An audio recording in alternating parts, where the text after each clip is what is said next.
I think a great place to start would be starting with a high-level overview of what a chatbot is. So by this, I mean taking a step out of the mental health space and going into the broader definition of a chatbot, establishing some common ground as to what a chatbot is, and really kind of what are the goals and how chatbots work in the space.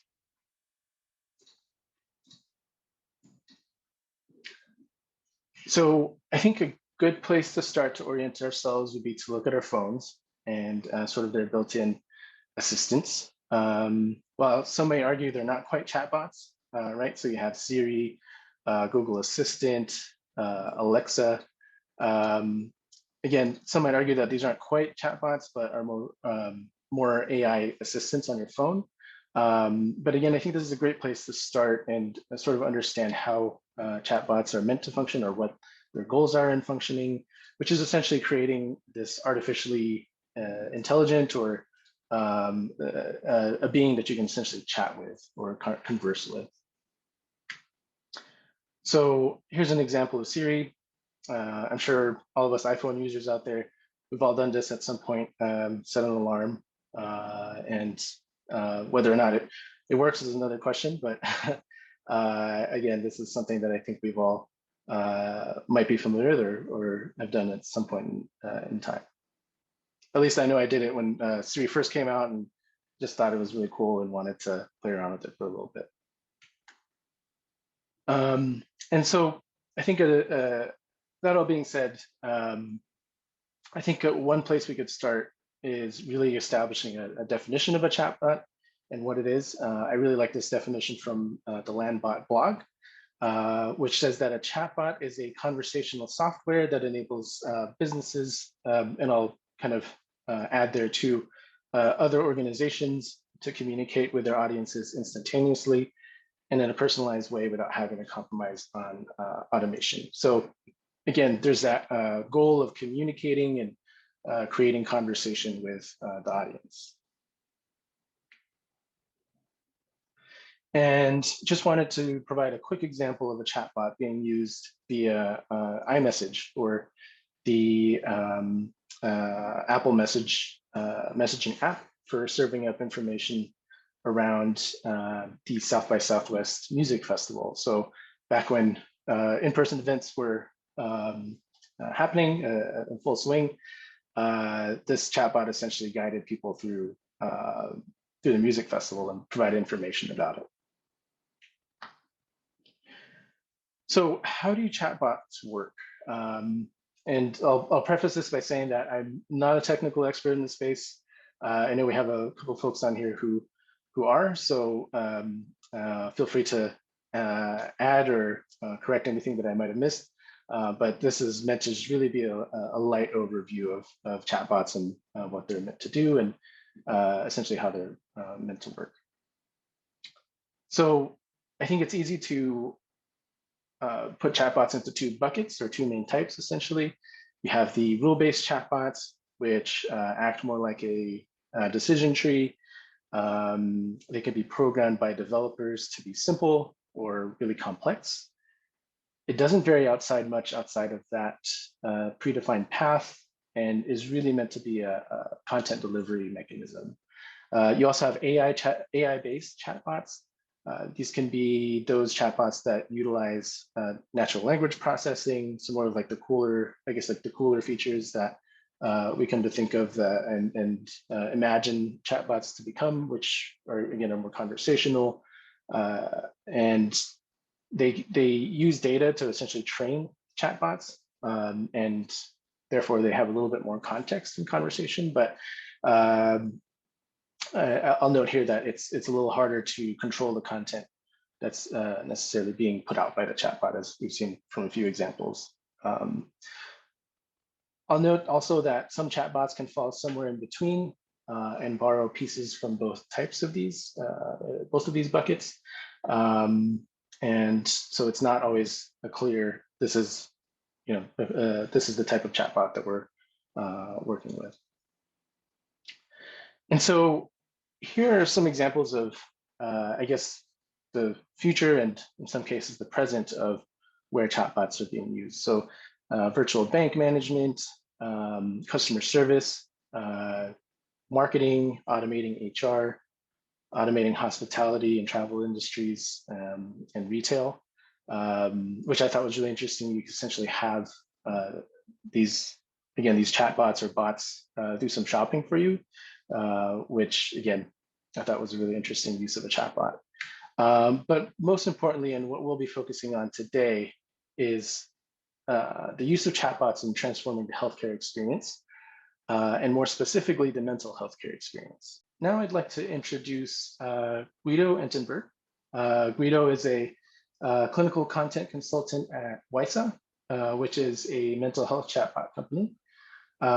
He's also a PhD candidate and a psychotherapist.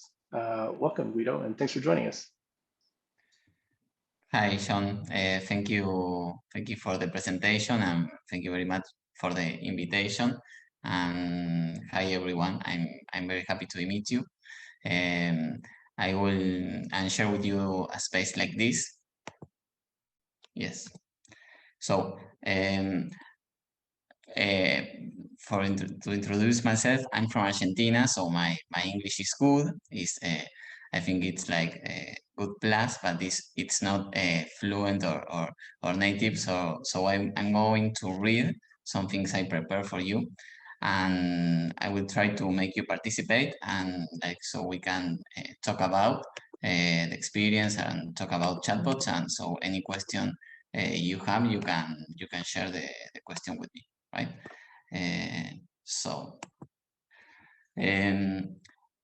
Today, as Sean introduced, I'm going to talk about chatbots and conversational agents. I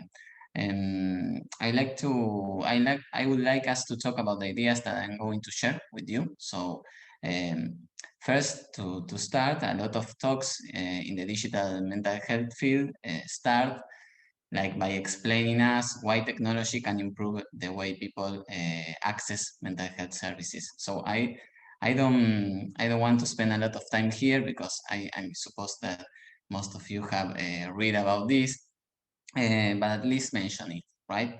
We're talking about softwares and hardware that make it mental health more attractive, cheaper, or simpler, right? To receive psychotherapeutic help. So there I include some concepts regarding what technology or how technology can help us make mental health more attractive, reduce stigma, facilitate access, availability, and make some intervention more scalable and economic for people, right? But in that definition, right, we can include telehealth platforms like, for example, Talkspace, or digital therapeutics like Happify or Sambelo, or self-care like Calm. So I would like to start like asking to you, to the guys that are participating, what added value do you think that chatbots can offer to the field of digital mental health? Yes, we have a lot of types. We have, as I mentioned, chatbots, telehealth platforms, digital therapeutics, peer-to-peer intervention. So, anyone, do you want to try to give your opinion regarding the added value? They can make the experience less boring. Okay, I agree. How? Well, if it's a really entertaining chatbot and they have some kind of personality, it might be kind of pleasant to check in with them regularly and see what they have to teach you. Okay, thanks, Benji. Anyone else? I think a lot of chatbots also parse information really well for the user. So they present the information in a way that's really clear and easy to understand, so that the user doesn't spend a lot of time figuring it out on their own. Okay, I agree. Thank you, Katie.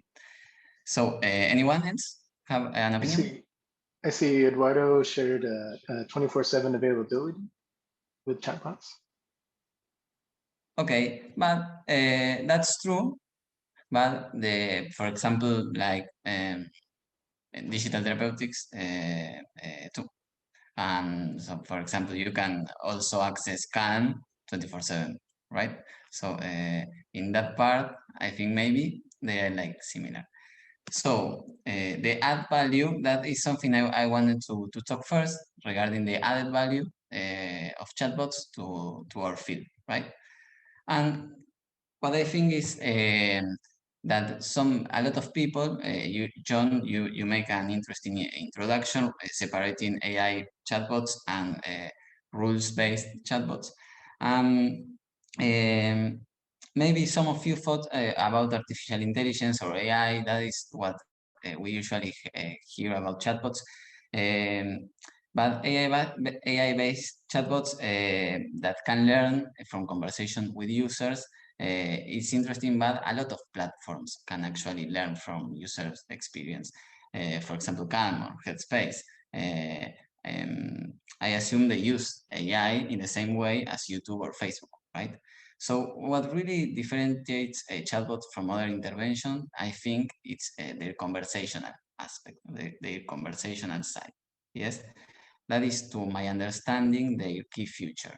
And it can act as an enabler or barrier depending on how it is designed, the chatbot, the conversational aspect, and developed. In fact, the conversational aspect is so important for me that today we're talking about chatbots, but in truth, chatbots are a subcategory within conversational design. Another one, which you will probably hear more and more about during the next years, is conversational voice design. And this is something I will come back to later. For example, Alexa skills, that is something that is growing fast, right? So focusing on the conversational side of chatbots allow us to first identify the strengths of chatbots, and I will mention them. I promise I will be fair, then I will share the barriers, right? Not only the strengths. For example, it is not the same to receive a notification from an app like, for example, Calm, than from a chatbot. Yes, designing the human-computer interaction in a conversational format makes the user perceive the intervention as more interactive, active, and human, like, for example, Bunyi was saying a minute ago. And I think that generates greater acceptability than other digital mental health interventions, as you supposed earlier. If we also manage to make the bot look and sound empathetic during that interaction, talking to a chatbot will probably result, I think, in a more attractive intervention. That's just opening an app in which you have to fill in a sequence of empty text boxes to identify thoughts and emotions and behaviors. I think in a conversation, as you said before, it can be more attractive to users. Another strength, I think, is that I think is important. It is that if there is one thing psychologists know, that we know, I don't know if everyone here is psychologist. You're a psychologist? Yes, I see some yes. If there is anything we know, it is how to lead therapeutic conversations. So I think that working with chatbots is a field that we have something to add, and we have something to do here. We are working in a field that has more than 6 years of research that can guide us in choosing one type of conversation or another. And I think that is very important. We don't have to start from scratch or invent the wheel or design completely new intervention. We just have to find a way to automate them, the evidence-based conversation, therapeutic conversations, to make them scalable.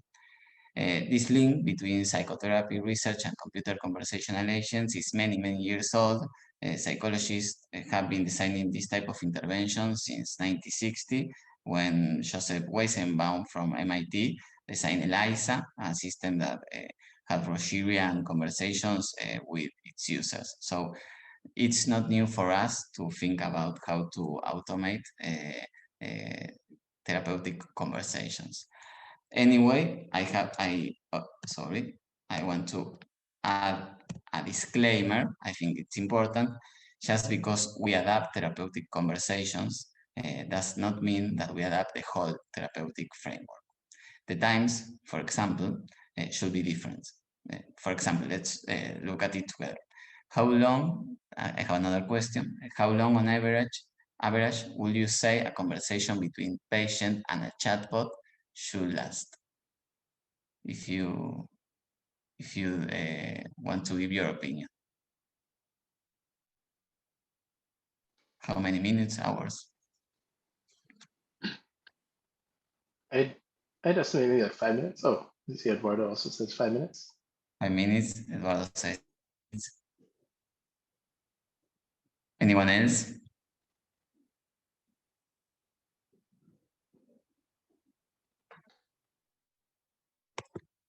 There's another opinion. I guess Well, it depends on how good of a conversationalist the chatbot and the person are. for you, it depends on the ability of, for example, to engage the user, for example, or something like this. Yeah, and also the ability of the person to engage with the chatbot. Maybe that they're not familiar with technology or something. Yes, if the person is not familiar, maybe it will last like less than a minute. And that is something to take into account, for example, for the population you're working on.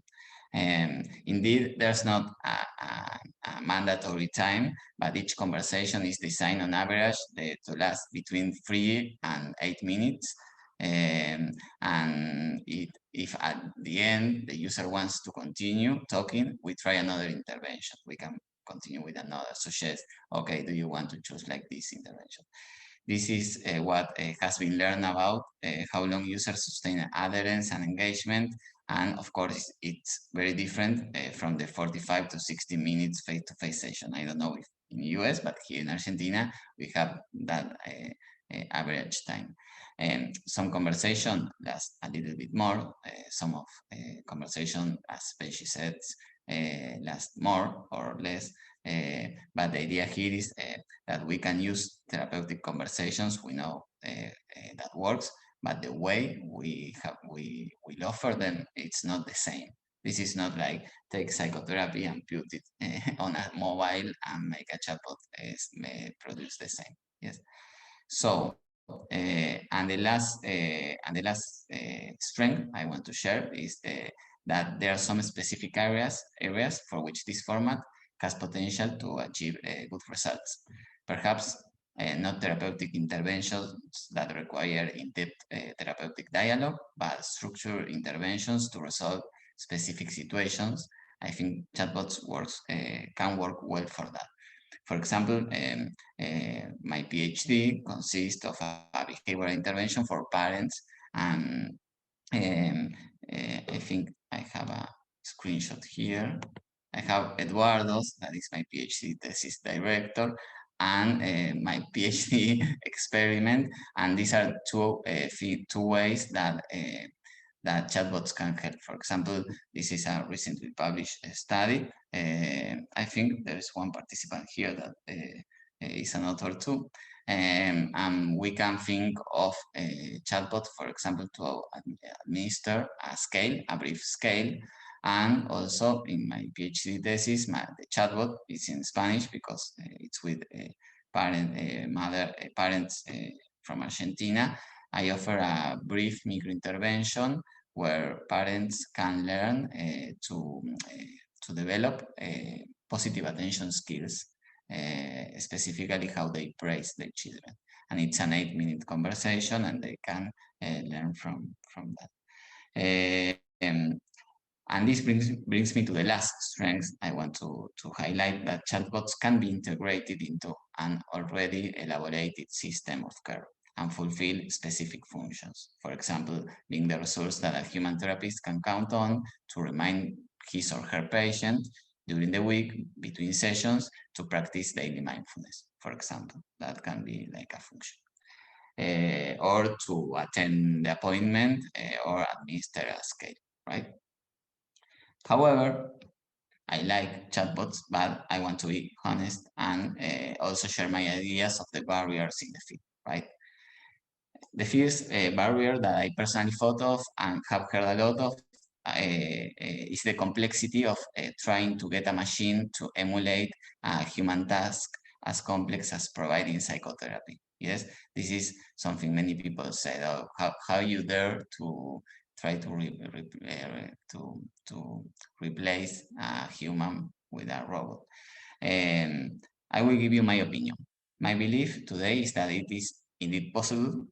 Yes, chatbots can work. I don't know if today or in 5 or in 10 or 20 years, how likely it is. That is more difficult to determine. I think having the DEI consultant from the very beginning was sent a huge message to the community. At least it. Sorry, I think. Okay, I will continue. I will say that as of today, this is my opinion. There is a not so small group of people who have better conversations with their bots than with therapists, and many who still do not. Yes, that has frustrating experiences with chatbots. The biggest obstacle is that achieving this demands a lot of design and experiment and work and above all, money. And this is something I think it could be good to tell you. And in fact, it's not the field of chatbots that seems to be receiving the most investment in the industry compared to other type of platforms that I have mentioned. When I refer to the work required to achieve good quality conversations, this involves a series of processes that goes from training artificial intelligence models to recognize feelings, ambivalence, objections, to designing empathetic conversations. So you will allow me like a joke. It requires a lot of work. It's really difficult to make chatbots work. And the other part is conversational design.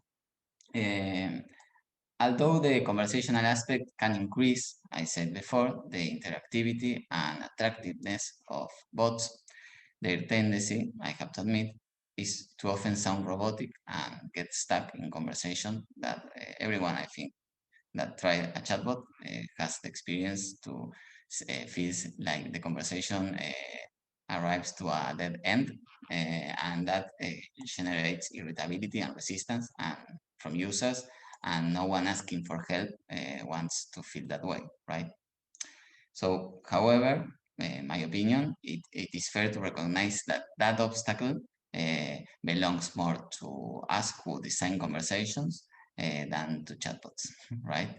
For example, sometimes we try so hard not to make the user feel uncomfortable that we present the chatbots as if they were human and make them say phrases like, "Oh, I've been feeling so tired lately. How are you feeling?" But everyone knows that chatbots don't feel tired because they are not human and they don't have sentiments and they can get tired. And this proves to be a pitfall because people know that bots don't feel tired, and then they may perceive that there is something misleading behind it and lose enthusiasm. So it may not be very relevant to our area whether chatbots pass or not the Turing test. I think that we should be more and more concerned about developing adherence while looking for clinical efficacy. And this brings me to the last point I want to talk today. That these are some highlights, some specific highlights from the field regarding procedures and privacy and research. The first one is the one that I learned working with companies, and I think it's the most important, is that one important aspect is to do everything possible to reduce clinical risk. When conversational agents start to be trained, if the first thing for them is to be able to recognize during a conversation whether the user is expressing suicidal intention, risk of self-harm or abuse. If there is one and only one thing that bots need to know is that it is whether the patients are at risk. Then we can start training them to recognize other types of emotions and suggest reframing thoughts. But first of all, clinical safety. then it's an area with a lot of personal information collected. Every app collect information, but here I think we collect a different type of information, the one that appears when we talk with people, right? Or with a bot. This is different than, for example, a wearable can the type of information that a wearable can reach, can collect. And that implies being very careful about how it is used, who can access it, and to what extent we make an effort to ensure that users know their rights and make it easier for them to practice their rights. And finally, how research is done is different from academia.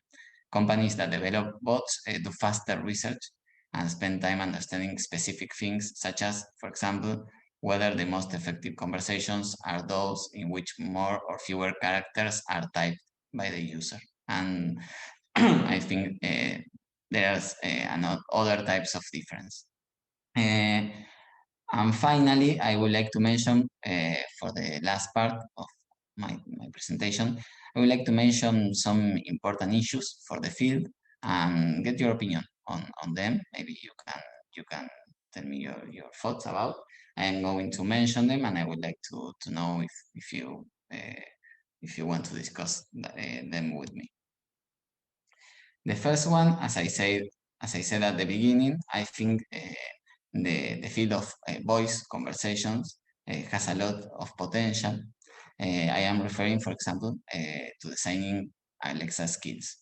This is something that in conversational design is moving forward, and I think that in digital mental health, we are like one step behind. This is an area that is growing a lot and that will require adaptations in relation to chatbots. For example, it sounds silly, but we won't be able to use emojis when we design voice conversations, or give the user the option to choose between 3 or 4 options to click. We won't be able, and it's not the same to say to a user, choose between these 3 statements, intrinsic, how do we monitor, or what kind of resources, than to tell the user with voice, because the user don't remember the whole options if he or she can't read them.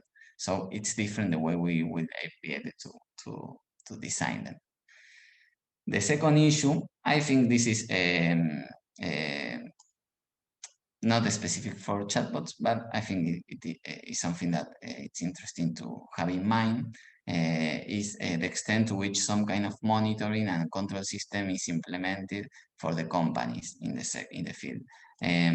I think this point, as I mentioned before, is common to other platforms in digital mental health.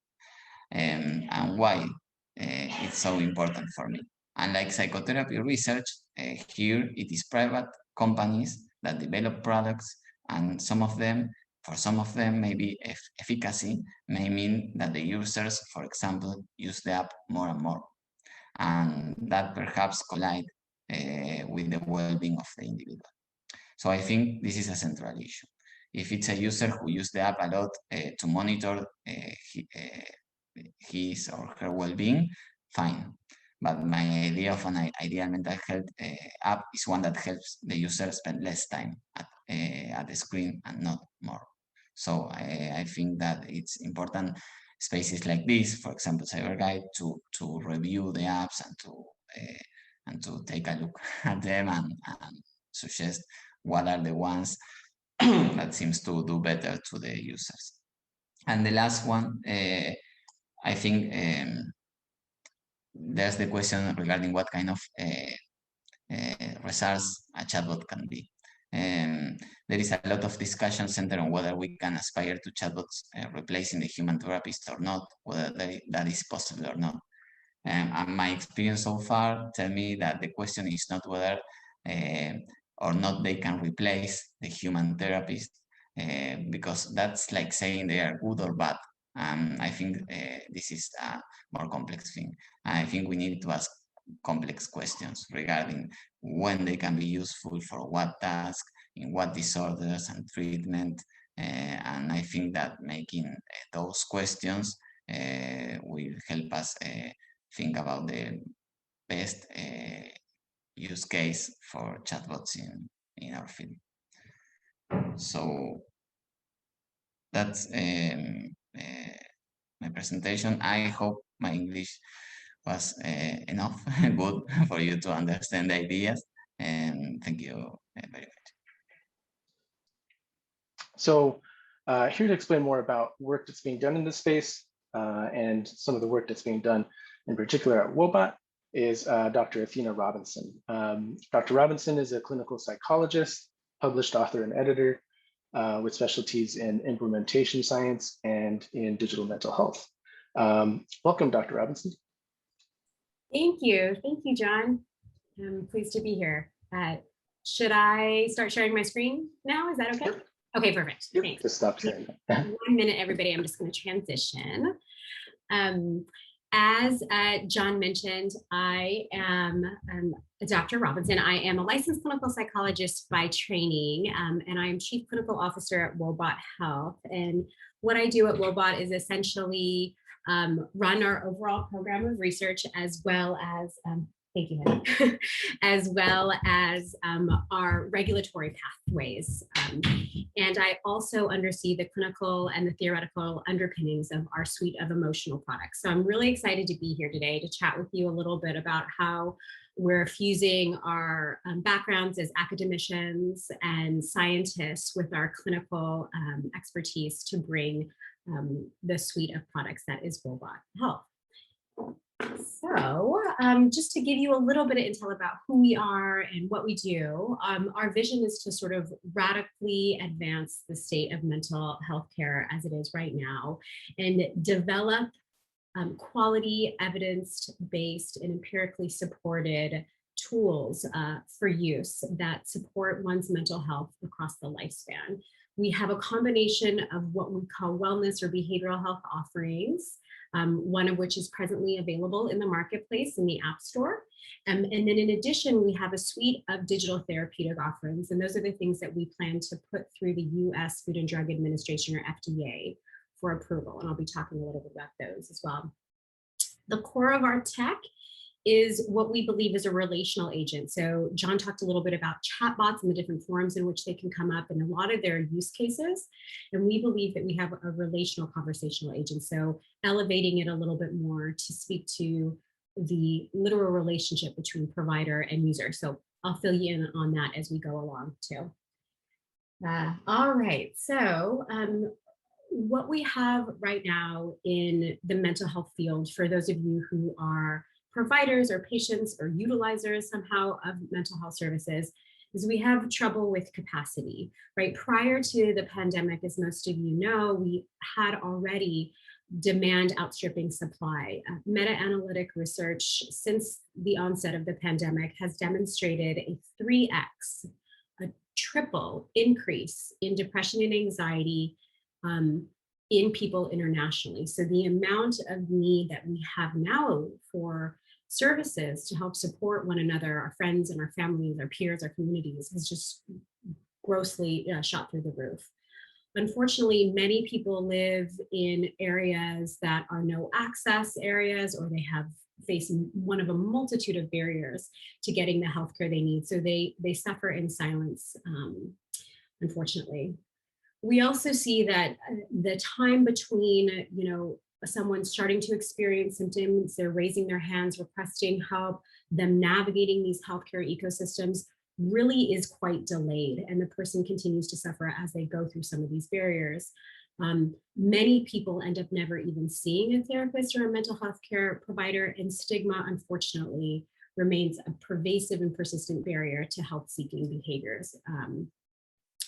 In terms of outcomes, we're always striving to do better. And that's, I think, one of the things that I love about being a psychologist. And John, to your point earlier, there is no one solution that fits all. That's why we have a wide variety of therapeutic practices that can facilitate for different presenting concerns. But we find that, some folks are using manualized-based treatment, some are not, and it's often difficult to innovate sometimes, unlike psychiatry, where they have molecule identified mechanisms of actions. In psychology, it's a little bit different. We have theorized mechanisms, but not as much relative literature on the exact mechanism of action in our different therapeutic modalities. So what do we need, right? What do we need? We have a lot of people who are so interested in moving the mental health field forward. So that is a phenomenal place to start with.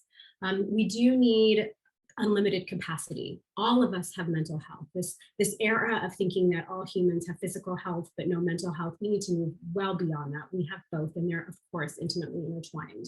So automation and keeping everything automated will definitively facilitate with that. We need capacity to handle huge amounts of data in a thoughtful, transparent, HIPAA compliant and GDPR compliant manner. We need fidelitous delivery of evidence-based therapies, for example, cognitive behavioral therapy, interpersonal psychotherapy, et cetera. We also really want engagement. A lot of our data show that the conversations with our relational agent are occurring outside of business hours. I once wrote a blog for the company that said something like, depression is a beast that knows no business hours. And the truth is it doesn't know business hours, right? You can have those moments of suffering outside of a time where you can reach someone. And so being able to get the help you need at any time is quite important. The bond, the rapport or the working alliance that a user can feel with their provider is also very important and is thought to be predictive of outcomes as well as engagement. There is literature as well showing that individuals have significantly reduced fear of disclosure when they're interacting with an AI-based platform rather than a human. In terms of meaningful outcomes, we need quick symptom relief that is sustained. We're hoping to have tech that is responsive and personalized in two ways. Not only is it responsive to you at the level of the conversation, but that it's targeted to you in terms of the clinical indication that you're coming forward with, whether that's depression, postpartum depression, et cetera, something else. Our tech has had proprietary algorithms. This speaks to the AI piece that has been well trained in over 200 million inputs. We also have safety net detection algorithms that have sensitivity and specificity, just how good they detect those free text inputs, running at over 90%. And I thought I'd share with you a little bit about this video about how Woebot works. So hang in there with me as I kick it off.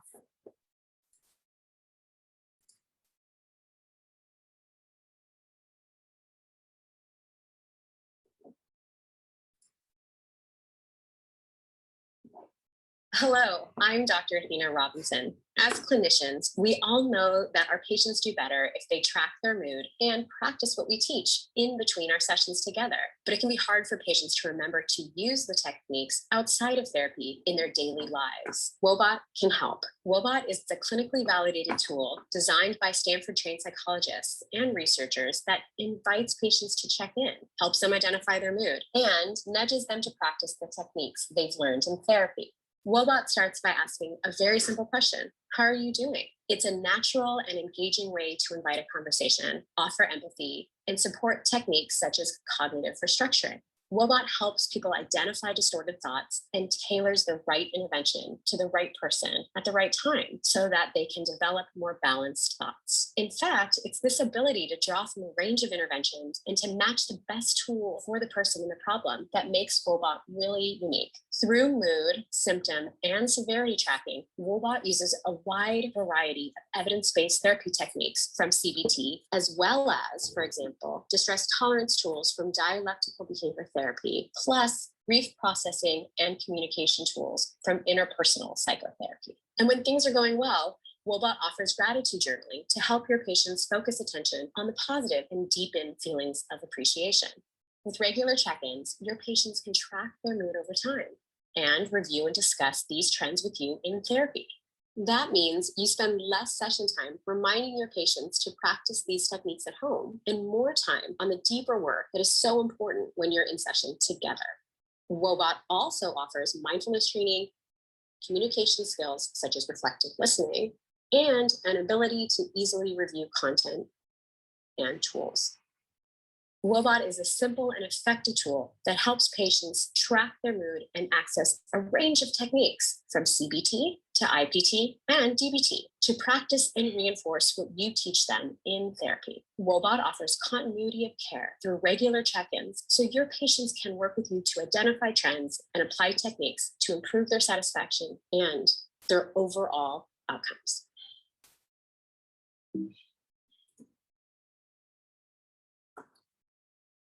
Okay, so just jump gears a little bit and talk with you now about our empirical evidence. So as I mentioned earlier, we're scientists at heart. The founder of Woebot Health, Allison Darcy, and I are longstanding colleagues from our time at Stanford School of Medicine.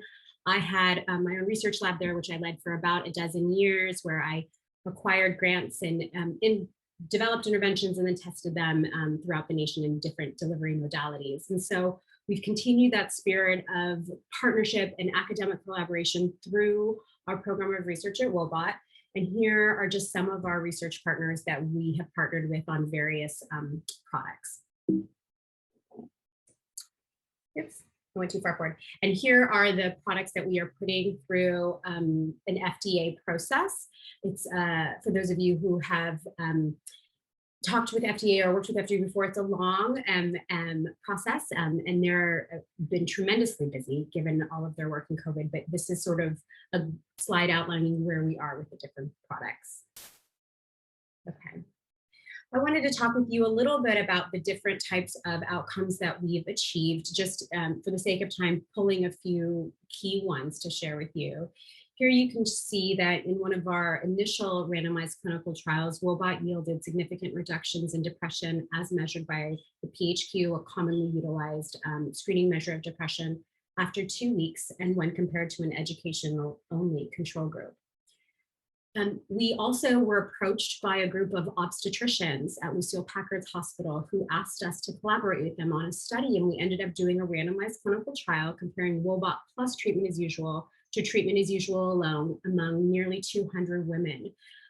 What was so neat about this study is that we approached the women during their birth hospitalization. So literally, when someone gives birth, they're hospitalized between depending on the type of birth they have, vaginal or cesarean, between 24 and 72 hours. We approached the women then, and we had over a 65% enrollment rate, which really shows how much these women were open to participating in a mobile mental health application research study. And for those of you who might be parents or know someone who is, not much aside from the baby and your wellness interests you in those first 3 days after birth. So the fact that we had that many people interested was really quite phenomenal.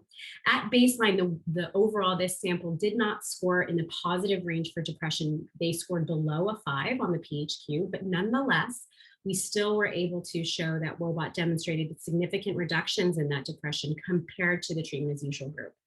Also not pictured here was just among the subsample of women who did have really high scores, we also demonstrated significant reductions in their depression as relative to the control group. This last slide shows a retrospective analysis that we did with a large sample of adolescents, over 3,000. And here we also demonstrated early, meaning 2-week, significant reductions in their depression scores that were sustained and dropped a little bit further at 4 weeks.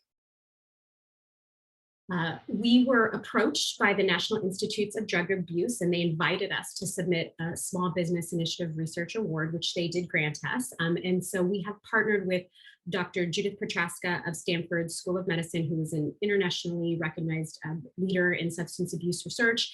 And we have had the pleasure of working alongside her team to do a series of studies, and we've completed 2 to date.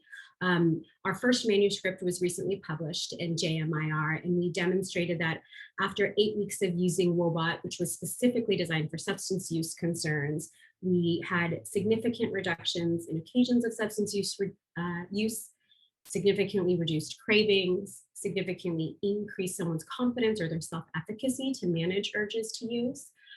We also demonstrated bond or alliance with this population as well. So that's a little bit of this feasibility and efficacy, preliminary efficacy study. This slide speaks a little bit to the bond that I've been talking about. So In traditional psychotherapy research, a measure called the Working Alliance Inventory is often used to facilitate illuminating the degree of rapport, alliance, mutual understanding of the therapy process between the provider and the patient. And so we have utilized that measure in several of our studies, and also conducted this comparison study that was recently also published in JMIR. And essentially what we've shown is that Woebot was able to establish a bond with users at a level that mirrors that which is reported in human delivered intervention services. We also showed, Woebot here is the gold dots, that the bond was sustained over time. So this was really meaningful for us because, again, if we take our understanding of a chatbot and we elevate it to something that actually forms a bond, something that you feel connected to, et cetera, it takes us beyond those sort of chatbots, that are your retail services, are your bank services. I do not feel connected to my Wells Fargo bank chatbot. I don't know about you guys, but I do not. So it's really interesting to kind of hear about what can we do with technology and how can we advance it in these really intriguing and human-centric ways. I have one last video. This video is one of our users. We received many messages that we're humbled and grateful to receive from our users telling us about their stories. And this gentleman in particular was one we reached back out to, and he wanted to talk about his story and his experience with using Woebot and with his own mental health journey. So I'm pleased to share that with you now. I'll just go ahead and start it up for everybody.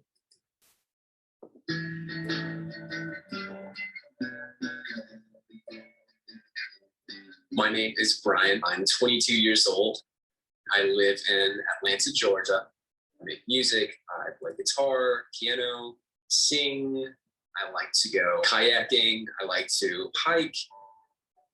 It was around March 2020 when the pandemic started to get worse, and I noticed I had underlying anxiety, and I found it very difficult to get that anxiety under control, which brought me to mental health and kind of going on that quest to help subside that anxiety and find some more happiness and calmness in me. I tried meditation, I tried mood trackers, I tried different. Sorry. Years old. I live in Atlanta, Georgia. I make music, I play guitar, piano, sing. I like to go kayaking, I like to hike.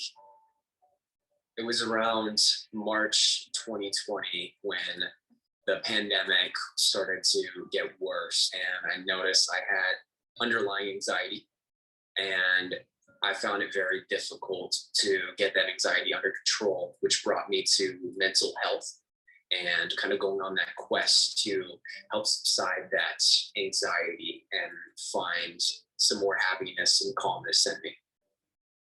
I tried meditation, I tried mood trackers, I tried different types of medication, and nothing really seemed to be giving me that relief. And that's when I was thinking, I probably need to look into a therapist. I knew the main thing I needed was to have a companion, someone I could tell my anxiety, my worries about, and they could be there for me. I found an app called Woebot. Once I opened that up and used it, I noticed that there was a whole other world of therapy, of mental health that I didn't know about online. I had a sense of calm, feeling like someone was there for me, someone was there to support me and help me have that realization that everything was going to be okay. Immediately, it was a very inviting and easy to use interface, and I saw immediate results from it. Immediately, stress was lifted off of me and I felt much better. It was there 24/7. I didn't have to wake anyone up. If I started having an anxiety attack, there wasn't a limit to how many times I could use it. It was just always there for me if I needed it. It feels very human. It feels like it was something crafted by people who care not only about the app, but they care about you. There's something about this experience that feels very organic and natural for how you get to the root of your issue. It always leaves you wanting to come back and have another conversation because you feel better after. oh man, and looking back this time last year to now, it feels like years ago, but my mental health just feels so much better, so much healthier. I use Boba every day at the same time every day to kind of keep that routine. I think it's important to stay in that state of mind, and that's something you need to practice, similar to going to the gym or working out a muscle. You need to practice with your mental health. So it's definitely something I plan on using every day, carrying on. It's fascinating, the technology behind it and how it's able to create that rapport. I think we're going through a bit of a renaissance period with mental health. And I think that technology and virtual therapy is definitely a huge part of that future. The only way you can get help is when you open up. The companion can mean a lot of different things to people. Sometimes a companion can be a dog, sometimes it can be a person, or I guess in my case, I found an app.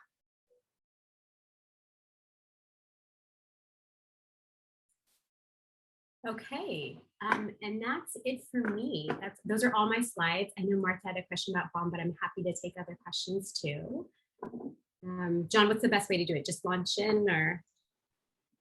Yeah, so I actually, if we could save questions for the end, okay, towards our sort of discussion section and conversation section, that would be great.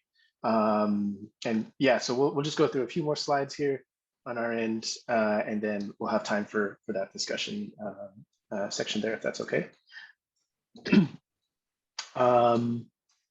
Sorry, I just wanted to confirm, can folks see my screen okay? Awesome.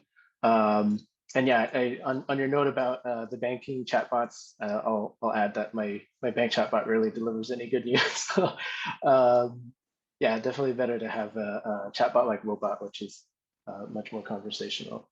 So I thought it'd be cool to kind of talk about some other, I guess, like the more well-known or famous mental health chatbots in the space, and call attention to them.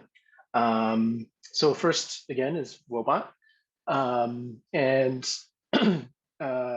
Wysa is another CBT-based chatbot, which is also really popular in the marketplace. This includes the ability to connect with a clinician through the app as well. And they have a few other features as well in there in Wysa. We also have Replica. Replica is a bit interesting in that it's an example of an app that uses, again, some of that machine learning that we had mentioned a little bit earlier, and essentially learns from your conversations about the bot or with the bot. And it was built on a platform that essentially, that was the main goal. Less of a focus on mental health per se within the app, although they do emphasize creating a digital companion to help you through tough times, such as, again, if you're facing maybe a particularly tough episode of depression or anxiety, Replica kind of pitches its persona to be useful for that. Next, I also want to call out some other interesting chatbots in the mental health app space that have come onto our radar more recently. Yana has just popped up on my radar and is a Spanish language first chatbot app. I think it's always wonderful to see culturally responsive apps in the digital mental health space. And it's great that we're starting to see more apps geared towards specific communities. And also we have IonaMind, which is another cognitive behavior therapy or CBT-based chatbot technology. And actually, we have here today Jonathan Baker, who is a product manager and I believe founder at IonaMind as well, to share more about their work. Cool. Hi. Yeah, thanks, John. Hi, everyone. Sorry, I can't turn up my video on, I'm afraid. I'm in the UK and I'm outside and it's pitch black, so you won't be able to see anything anyway. So I just start off and say, wow, what an awesome presentation from Athena. I've certainly got loads of questions, you know, that we can get to. What a rich idea, and what an amazing, just an amazing piece of work they're doing. So it's a bit of a privilege to kind of share that stage with some of those other much larger companies. We're still very small, and it's very early stage, and we've been exploring a number of different technologies. Chatbots is just one of them as a way to support low intensity cognitive behavioural interventions in the NHS in the UK. So I'm based in England, and our goal at Iona Mind is really to increase access to evidence-based behavioural healthcare in primary care settings. And as I said, we focus on low intensity CBT interventions. We're just focused on mild and moderate levels of anxiety and depression. So we certainly don't get into sort of opiate use disorder and some of the things Athena was talking about. So I'd love to hear more about how that works later on. We actually fit into what's called a stepped care model in the UK, which is all about how we triage different levels of severity when people come into the National Health Service and they want access to mental health care. So, you know, if anyone has any questions about how that works, I'm more than happy to share. And we're most interested at the moment in using digital tools to try and scale the support for these different interventions. The reason we got into this work is because we got some data from the National Health Service in the UK saying that about 3/4 of people with generalised anxiety disorder are not getting any treatment, and even the ones who are, almost all of them get medication, so they get prescribed pills, and there's nothing wrong with those because they're evidence-based, but we wanted people to have a choice, because we know that when people do get a choice, about 75% of people prefer a non-pharmaceutical intervention. So we at least want to offer that to people. And then there's also a number of other problems that Athena mentioned with mental health care systems all around the world, not just in the UK, around wait lists, cost, you know, limited choice and things like that.